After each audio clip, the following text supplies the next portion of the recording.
Nakaka-nervyos itong nangyayari sa Israel at Iran, bakbakan, kanya-kanyang bombahan. Naku, talagang abala tayo sa ating mga OFW kasi palagay ko hindi magtatapos dyan. Baka kumalat pa, nag-umpisa, ayan, Palestine, Israel, lumawak, naging Southern Lebanon, lumawak pa, naku, damay-damay na, pati Iran na, tapos may bakbakan pa sa tabing Syria.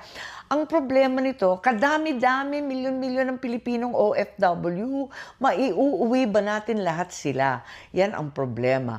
Unang-una, may sasakyan ba? Ngayon na hindi na nagliliparan.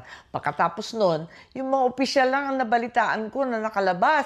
Paano yung milyon-milyon Pilipino, lalo na yung mga nasa kampo, nasa disyerto, nasa malalayong lugar?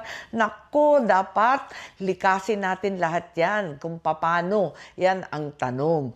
At yung iba naman, matigas ang ulo, ayaw magsialisan, paano walang hanap buhay na atupagin dito? Yan ang nakakatakot.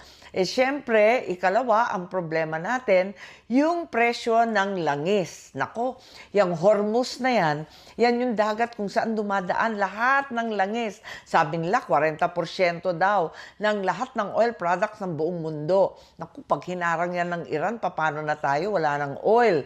Ayan ang problema. At higit sa lahat, syempre yung presyo nan, magtataasan ng todo-todo pag kinapos.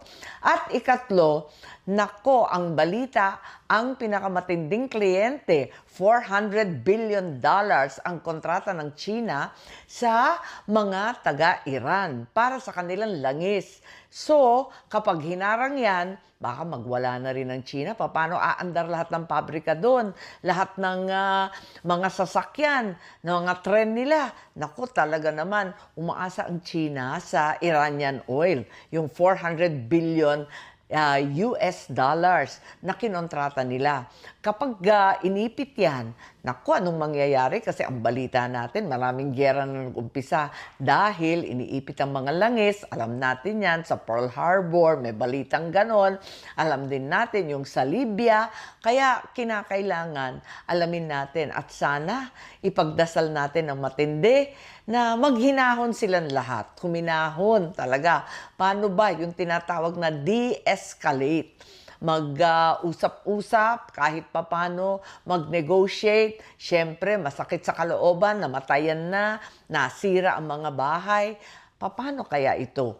Kailangan talaga pag-isipan at pagtulong-tulungan.